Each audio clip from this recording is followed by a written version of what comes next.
નમસ્કાર મિત્રો, હું છું પ્રતાપભાઈ ગોયલ. વાત કરીશું આજે કેટલાય કામદાર ભાઈ બહેનોનો આજે અને કાલે 2-3 દિવસ અગાઉથી ફોન ચાલુ રહે છે અને તેઓનું કહેવું એવું છે કે તેઓ 12 કલાકની સર્વિસ કરે છે. 12 કલાકની સર્વિસમાં તેઓને ફક્ત 610 રૂપિયા 630 રૂપિયા રોજ મળે છે.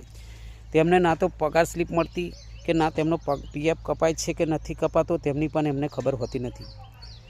તો સરકારી રૂલ્સ પ્રમાણે હું તમને બતાવી દઉં છું કે તો 730 રૂપિયા રોજ છે 12 કલાકનો, અને 8 કલાકનો 497 રૂપિયા રોજ છે.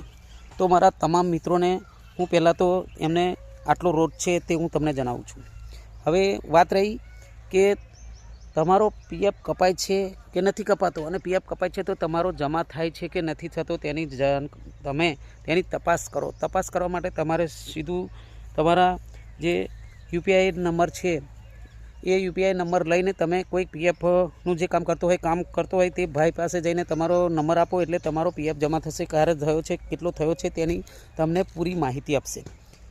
તો હવે વાત બીજી કરીશું કે તમારો પીએફ લગભગ તમારો બેઝિક જેટલો હોય તો એટલો પીએફ તમારો 8.33% લેખે તમારો પીએફ કપાવવો જરૂરી છે.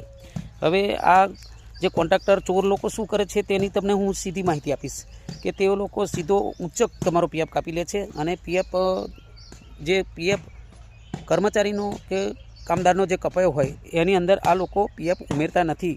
સરકારી રૂલ્સ પ્રમાણે જેટલો પીએફ કામદારનો કપાયેલો હોય છે એના અમુક ટકા કંપની યા તો કોન્ટ્રાક્ટર એમને ઉમેરીને પીએફ જમા કરે છે, બરાબર.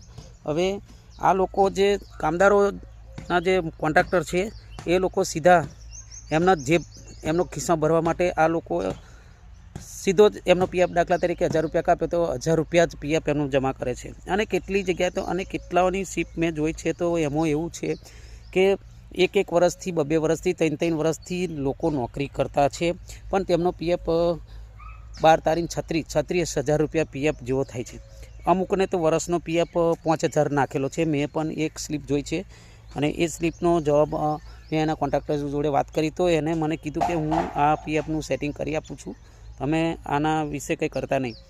પણ હવે હું તેમને પણ આ વિડીયોના માધ્યમથી જણાવું છું કે જે કોન્ટ્રાક્ટર ચોર છે તે સુધરી જજો, નહીં તો તમને પણ લીગલી પ્રોસેસ કરાવીશું અને તમને પણ કોર્ટના પગથિયાં ચડાવીશું.